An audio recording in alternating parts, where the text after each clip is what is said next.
What's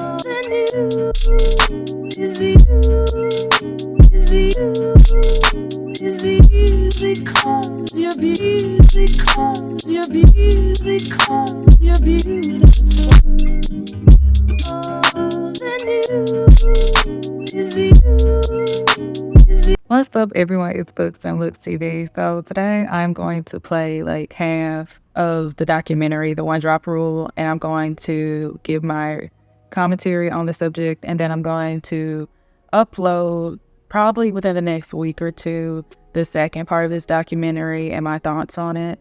And I'm going to ask you some questions, and I just want to have some bit of dialogue and how we explore race and identity in the United States. And so I think it's important to define the one drop rule because I don't think it's a global concept. I think it's kind of particular to the United States. And since I do have watchers and subscribers from like different countries, I think it's important to like kind of put things into context. So the publisher states that the infamous one drop rule is dictated that anyone would be considered Black if they had any African ancestry and was given legal sanction in many states. The one drop rule pretty much states that even one drop of blood or like any ancestry of Blackness meant you were Black. So it was really to segregate a group of people and like dehumanize people in a bit. The one drop rule argues that in practice, Blacks with more European features, lighter complexion, and straighter hair are usually favored over those with a more African appearance. And when they talk about Africa, they're usually talking about Black Americans who are said to have come from Western and Central Africa. So the interviewees in this documentary talk about they've experienced racism and colorism and how like there are certain preferences that Blacks get when they are more resembled to whiteness, or they might be discriminated against because of their alignment to like their European features. In this documentary, again, they're going to express their upbringing, colorism, insecurities, and the lengths that they go to be accepted. And so now I'm going to play the clip and I'm going to further give my commentary. Dark chocolate, milk chocolate, white chocolate. What flavor are you? You would have to be extremely dark or extremely light to feel me right about now. The whole light skin dark thing is definitely a community thing.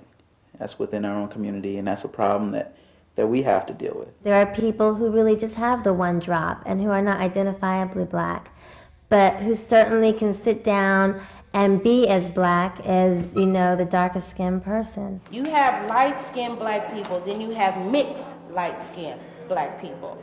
They're different from the light-skinned Black people. I mean, I admit that I have imagined myself with a darker skin tone. My mama says I gotta marry somebody that's at least, you know, as light as you, because our kids can't come out too dark. Where I was living, you know, in Harlem, you know, the light-skinned girls always had the guys running after them, and that didn't happen for me and my darker friends. I went in the store and I was with a friend. Because I was darker than she was, the lady was talking more to her and not me. I felt because of my color, my dark tone, they kept putting me off saying, well, we'll call you. Well, I definitely believe that the media contributes to the atmosphere of racism within the race. I think a lot of Black people are so caught up into their color and their hair until they're not for sure how beautiful they really are. The one-drop rule was a system developed to identify slaves at the turn of the 17th century. Race mixing was widespread. The resulting offspring varied in complexion and features from what considered African-American looking to as white as any other Caucasian. To maintain their dominant position, white legislators passed laws stating that anyone with even one drop of Black blood in their ancestry were to be considered Black. The result was a class structure within the African-American community that continues to dramatically affect the lives of many individuals today. Black folks, we come in a rainbow of fruit flavors. Everybody's brown, but two of us a little darker. My family is an array of colors, but I have to say that the majority of my family, except on my father's side, are very dark. I mean, Blacks, we have like, what, 16 different shades of skin tone. And it's funny, depending on what state you're in, Louisiana, if you're 1/32 Black, you're Black.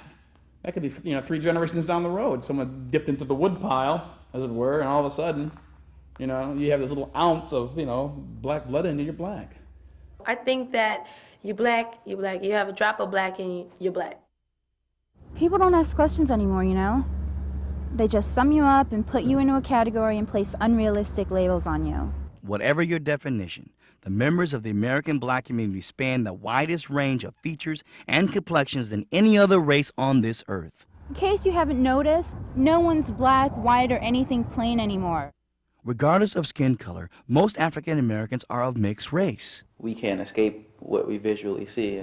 Now, there's nothing wrong with being black, white, or Asian, or anything else for that matter. There is something wrong with denying a part of yourself and placing a person in a category based on their skin color, ethnic background, or any other stupid thing you can come up with. Whether you recognize someone as being light-skinned or dark-skinned, somebody else will recognize that person.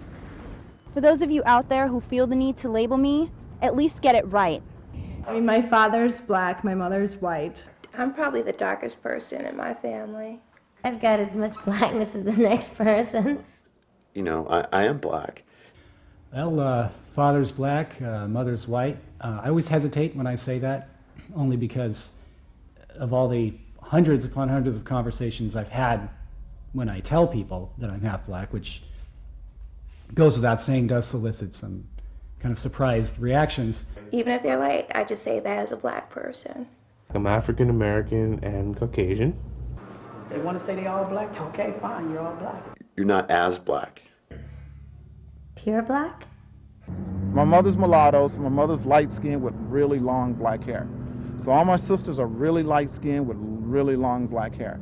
And I came out really dark with really nappy hair. We had everybody from, could pass for white to dark purple. I look in the mirror and I see a brown-skinned girl, woman, and I've been referred to as being light with long hair. The classic one is, are you black? I don't think anyone is pure black. I have one brother. He's much darker than I am. It was awkward because everyone naturally just assumes that we have different parents, just based on the simple fact that, there's a difference in our, skin color. Does having a lighter complexion really offer any advantages?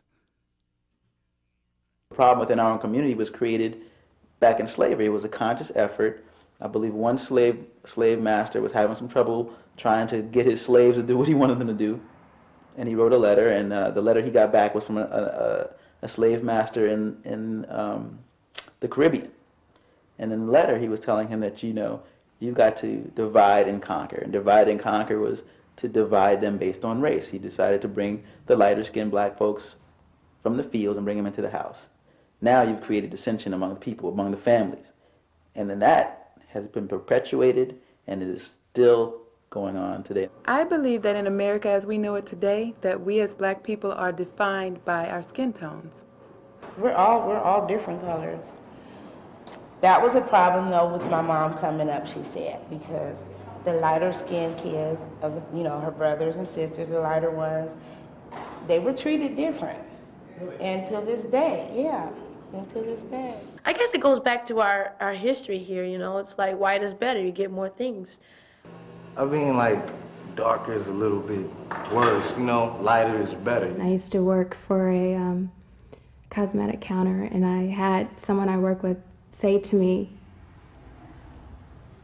that I was beautiful because my skin was lighter. I mean, just, I'm lighter, I don't look better than everybody, my hair is straighter, We'll go back to Harlem. Party, Valentine's Day. Standing there eating a piece of chicken. Woman looks across the floor. Out of corner of my eyes, see her beeline in my direction. And first thing out of her mouth was, "You think you're better than us, don't you?" And I was in so much shock. I couldn't move. I was like, "What the?" There was no response. So it's interesting what people, from what they've come from, how they see me, or people of my complexion.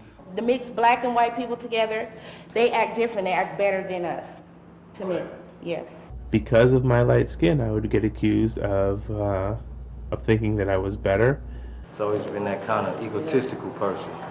I had this one job when I was in college, and this guy, he was a light-skinned black guy. We worked together on the police department.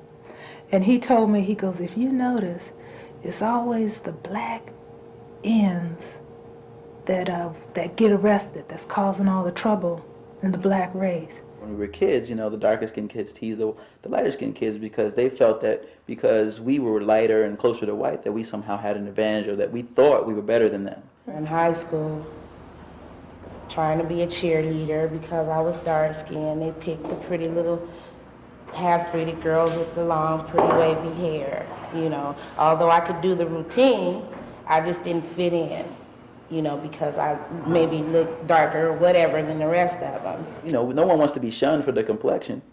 I know that there are lighter-skinned blacks that try to draw a line, that look down on the darker-skinned blacks. You know, at the time my hair was long, I used to wear it straight, and the assumption was that I was a stuck-up chick who didn't really want to associate with black people. You know, where they don't want their children to play with us because we're dark-skinned and we have a lot of brothers and sisters and maybe one of them pees in the bed, so their family doesn't want them to play with us because we're not as good as they are. That's how I feel. My aunt had to take the paper bag test when she was at AKA.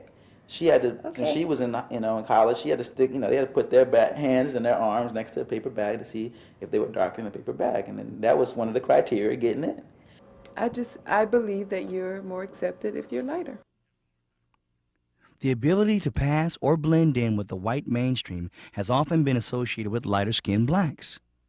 I think that white people certainly treat lighter-skinned people differently, especially lighter-skinned people who also have more Anglo types of features. If you're lighter skinned and you're applying for a predominantly, a job at a predominantly white company, that may be an advantage for you. It's easier for me because of the lightness of my skin. There is no question in my mind. But I do get the sense that darker skinned black folks are more intimidating to white folks in the business area, whether they are as well spoken as the light skinned guy is, but the dark skin still leaves a sense of intimidation, and you can see it on the faces of white folks when you're in an office. Like now in my office, I have my writing partner who's a dark-skinned brother comes in or whatever, and they kind of look at him kind of different. It's kind of like they just are kind of funny to say hi to him. There definitely are some advantages to having light skin in the white work world. I would guess that lighter still has an advantage. They are less threatening, and the whites who are in the corporate world or whatever, who are in power to hire, will try to make a decision that makes them more comfortable, I believe. I think there's still a little that I feel more comfortable, more natural with people that have a lighter complexion. And I do know that probably certain white people are not as threatened by a lighter-skinned black person for some apparent reason. I guess because it's closer to their skin color. I'm 6 foot tall, I'm 220, and I'm a dark complected, bald black man. And I know that I've had moments where I've had people looking at me, not knowing me, sort of trying to gauge, what's up with this guy, Like, let's say I'm walking down the street at 10 o'clock at night, and there's a couple walking the other way. There's a knee-jerk, reaction of hey, are we safe? I think some people have a problem with being able to approach, and they conceive that darker skin leads a certain kind of life. And we can go back to just the walking down the street thing, and someone's approaching you of dark skin. There's that sense of intimidation because this person seems more like they could attack. It's this whole African mandingo. He's gonna kill me because he's got no control over his emotions, kind of thing. Even though I'm a big guy, I'm 6'4", I'm 230. I'm less threatening because I'm lighter to most white people, and I know this. I would like to tell you that I don't ever experience any fear or ambivalence or nervousness when I'm walking down the street and I see 3 black teenagers approaching me. I hate the fact that I do. And the honest truth is, I have that. If I'm walking and I see a black man who's 6 foot tall, 220 pounds, and he's the same size as me, I, in my mind, think, is this cat gonna rob me? And we're gonna have to be out here fighting, So I know that it's out there because I myself feel it. People are quick to judge. Because we have black people that actually look white. their skin tone is that light. And then if they have the correct language and they speak in no Ebonics, you know what I mean? Then they can go for white people, or they just pretty much on the same level, and they get chosen over a darker colored skinned person. I would say that it probably does make a difference. It shouldn't, but it probably does. I think that without question, there are certain things that I have been afforded because of the way I look, because I'm white enough to pass, certainly. I feel that it's a lot easier for me because of my skin color. Friends actually say to me, "Oh, you're not black. We don't consider you black." And I'm thinking, what's that supposed to mean? Is that supposed to be a compliment? You know, is that supposed to make me feel better? You know, and I've had friends where I know their parents are prejudiced, and I'll be in their homes and they love me, and I just think, yeah, but what if you married me? You know, a guy friend of mine, what if my dad came to the wedding, and how would your family feel? It'd be a whole different thing. As long as I'm your friend, it's fine, but if I was going to be part of your family, it'd be a whole different thing. When you look beyond the black community, what is it like to be racially ambiguous? I'll hear some horrible things when when they haven't put a second thought to what I am. They think I'm Spanish or Italian or Mexican or something, but they definitely don't think black. You know, and they'll just toss around the N-word, you know, and it's nigger this and nigger that. I'd be in groups all the time, and I would hear like jokes and like nigger and everything, and I would just cringe. And there were so many times when I didn't stand up for myself. And then there's the times when they say it and they realize, oh, Libby's in the room. And then it's just awful, because it's just like everybody's just so uncomfortable. Where I remember I was interviewing for Xerox, you know, and this is the honest truth. There was a black lady who was interviewing me and a white woman. Both of them didn't know I was black. I said, what? I worked at Sears, as a matter of fact, when I was in college. And she was like, I said something about being black or whatever. She's like, you're black? No, you're not. She didn't believe me. I'm like, yes, lady, I'm black. I was an athlete, so I stayed in the athletic dorm. So I was around a lot of bold men, I guess you can say. And they, you know, came up to me. And it was just like, like, what are you? It's like, well, I'm mixed. I'm biracial. I'm black. I'm white. They're like, yeah, but what are you? And they're like, you're either white or you're black. You either hang with the brothers or you hang with, these white people over here. I mean, what did I have to do to convey some sort of ethnicity that would, tell me I'm black? I mean, what is it, I sometimes wonder that myself. How does our community define its members? You're expected to be friends with black people. And because remember, like at our college, we had like a rule, an unspoken rule that if you see a black person on campus, you have to say hello to them. It was a big deal. If you didn't say yeah, that dude Paul, I saw him on campus, he didn't even say hello to me. When you're with your homies, your homegirls, there's a certain slang that is associated with being black. I felt pressure to want to act more black around my family. Out of all my friends, I act the most, it was a black. Well, if I need to speak Ebonics, I speak Ebonics. I've been wanting to identify with the black side for a good portion of my life. Sort of went through a, late blooming, get in touch with my blackness stage. My father would often ask me, so Andy, have you met any, black young ladies there lately?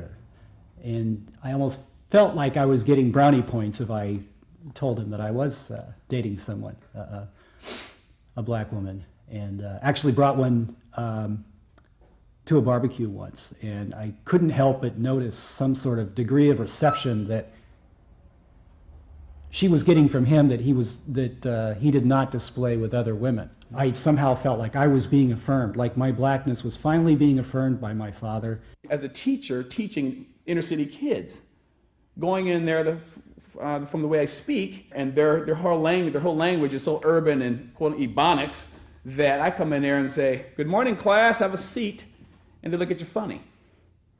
Where you from? Where you from, Mr. Hope? Where you from? Why you talk like that? You talk like a white man. I said, well, you ain't black. You don't talk like no brother. How are we supposed to talk? What makes me a black person in your eyes? Do I have to be uneducated? Do I have to, be on welfare? I mean, these are the images that America has.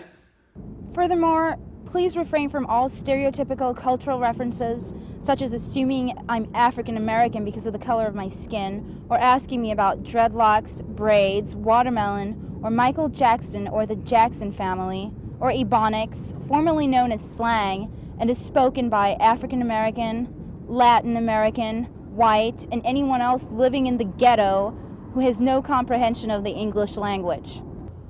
I know I went through a period of time where I tried to prove my blackness growing up as a teenager. I wanted to be seen as black. I did everything that I could to be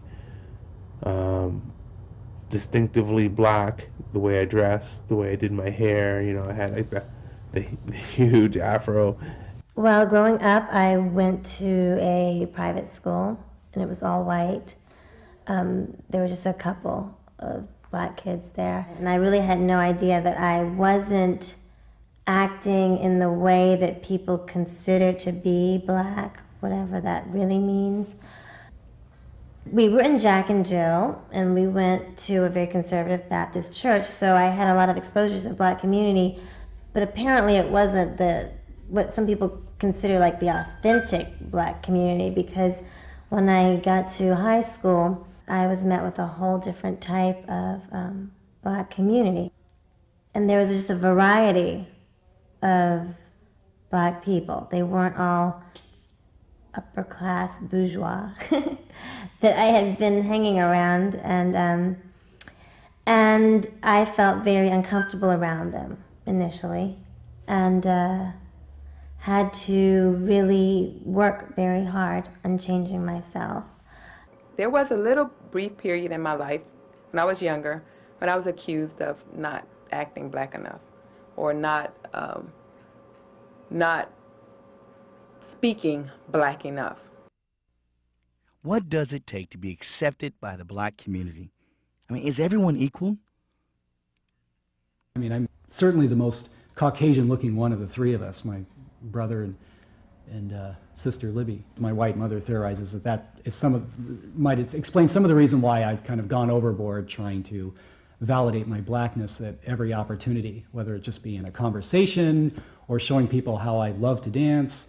I mean, from very simple things like knowing how to dance. I had only really been to cotillions and didn't really have a lot of rhythm. Don't know that I do now, but I'm better. And so I worked really hard. You know, I watched Soul Train.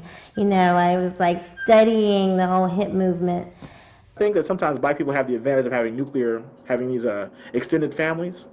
So you have cousins, so you can go and visit and sort of get an idea of whatever the new black codes are, which is like interpreted by the dances, you know, or whatever type of clothes you're supposed to be wearing. And I never had that. So my thing was just really school and like studying when I got home and television. So there would be a long time where I'd have black friends and like new dances. Oh yeah, this is Smurf. And I totally wouldn't know it. And I didn't have a matrix of people to sort of, oh, I'll go to my cousin, you know, Lamont or whatever, and he'll tell me how to do this new dance. Just being in the high school with white kids at that time, they all loved the Beatles, and I knew all the records, I knew all the words, and I was in love with the Beatles. But when I came back home to Compton, I didn't tell anybody, you know, that I was buying Beatle records and all that. But if I'm around my friends who I'm kicking it with in the hood, you know, I got a certain way that I speak with them, and I don't know if I'm adapting necessarily. It's just a part of me, and that part comes out when I'm with them. And then when I'm around my friends that I went to school with, there's a different speech pattern. There's a different topic of conversation that comes up, you know. So from like age, 5, whenever you become aware of, these people are blacker than you are. A lot of southern cities have wards, like, First Ward through Fifth Ward, where all the black people lived. And it meant something to say, I live in Third Ward. Like, yeah, I live in a ward. You can't live there. I lived in Briargate. That's no marquee to it. And I remember the kids who'd moved in from the wards were better than us. They had like the Jerry curls, and the Jerry curl hadn't made it to the suburbs yet. And it was like a big deal that, these guys got curls, and they're wearing whatever the new style. I think at that time it was like, there's like the black preppy style at that time. And we didn't know, like the suburban kids didn't know. And they were like better, they were stronger, faster. They were superior human beings to us. There is a comfort zone that you enter when you know that you have that community there for you, whether it's as a support system or a social system. And I kind of just didn't want to passively accept how people perceived me. Being accepted in any culture can be difficult. What defines us as a culture? What is an African American? A successful man of dark complexion is always black. And by the same token, a poor man of dark complexion is also always black. But you would say like, well, he's a nigger, you know what I mean? I definitely know not skin color because that's impossible, just from myself. So I'm going to talk about like different people. I'm not going to address everything, but some of the things that stood out to me. I think it was interesting that the black woman hairstylist brought up how she viewed Afrocentricity through like the depiction of Erykah Badu and how she presented herself. And at that time, Erykah Badu probably was one of like the most or the first mainstream singers who was wearing onks and hairdresses and skirts, and people just thought, oh, this woman is interesting. Now, I do think that Erykah Badu also had certain features that allotted her in that space, and I'll probably talk about that another time. I think it was interesting how that woman expressed also how she faced colorism as a dark-skinned black woman. I think a lot of times when people address colorism they experience, that people just try to like undermine it and say, oh, they're just jealous of light-skinned people. And I'm not saying that there aren't some people who become like insecure or jealous, but I think overall it's very cruel and dehumanizing to just belittle that as jealousy. I think that it's important to examine and uplift those who say they're discriminated against, because there is obviously a color caste system in this country that needs to be examined. A lot of the testimonies that were spoken were people talking about like their youth and as children, how they were impacted the most. And it just makes you wonder, like, well, where are these children learning these behaviors and thoughts from? Obviously adults. And so this is being passed on from generation to generation. I like the woman in the blazer. I believe she was biracial. She talked about how she like went to a majority white school, like in primary school. And then as she got older in secondary school, she went to a black school. And I think because of that, she was offered a more balanced outlook in her midst, like being around white and black people. I felt some pity for the guy with like the glasses who was white passing. It seemed like he was always trying to prove his blackness. And I don't think that that should be something you have to prove. I often heard him and others say that they wanted to learn how to dance, and how a lot of people felt that knowing how to dance or just do like have certain talents meant that you were black. I think a lot of black people do utilize dance as a form of freedom and happiness. However, I don't think knowing or not knowing how to dance, or even knowing that trendiest dance, makes you more or less black. I don't think blackness should be exactly performative, but more so understood and identified with, if that makes sense. If not, you can ask me in the comments, because I know y'all will. I wish the lady from London was asked in like a more interview style like the other participants. I do feel like she had like this dialogue, but I wanted to hear more of her perspective as blackness, as someone who was like living in England, because I often hear blackness from a United States perspective, and I feel like sometimes it is depicted on the rest of the world, but the rest of the world doesn't always see blackness how we see blackness. And so now I have some questions for you all. Do you think that popular media depicts how we view ourselves and treat each other, or do you think we take it perhaps too much into consideration? And what did your parents teach you about your identity or self-love? And what do you consider blackness? There was a man who acknowledged the Willie Lynch letter in the documentary. There have been like different people who say, oh, the Willie Lynch letter isn't a real letter. It was just used to explain a lot of like black psychologies or racism in the United States. Do you think this is true? Do you think the Willie Lynch letter actually existed? Do you agree or disagree with anything said by the participants? And I'm going to get to my conclusion. In college, I had an Afro-Cuban professor. She taught my honors class in political science. She taught me a lot about like blackness and the identity, and just about like working hard and not being mediocre, basically. And I remember she only gave A's and F's. And her first exam I took, I got an F. And I was like really disheartened. It was like an open essay type of exam. And you really pretty much had to listen and pay attention. I think I kind of slept on it because I was like naturally smart, and I felt like, oh, I can get through this. After I failed that exam, I never failed none of her other exams. And I often began to like lead a lot of the study groups. One of the things aside from that was her teaching me again about identity. She often had us question, you know, what Blackness was in the United States, and encouraged us to hold true to like certain amendments and, you know, think about how we were objectified and how we were kind of humanized and how we took ownership of our own power. I remember like once like reading and talking about identity, and identity being examined like kind of like a 3-part, I guess, basic. 1, you have to be like genetically Black, and 2, you have to be culturally Black, and 3, you have to identify with Blackness. But I know that varies a lot from different scholars and individuals, and there are like certain people who say, well, you have to have 2 presenting Black parents and grandparents and etc. So I just wonder, like, what does Blackness mean to you? What do you value mostly about your identity, even if you aren't Black? Just let me know whatever thoughts you have on this subject. Thank you for listening to Books&Looks TV. Make sure y'all stay tuned for part 2, because I'm going to post part 2 of the documentary and get more commentary. I'll see y'all next time.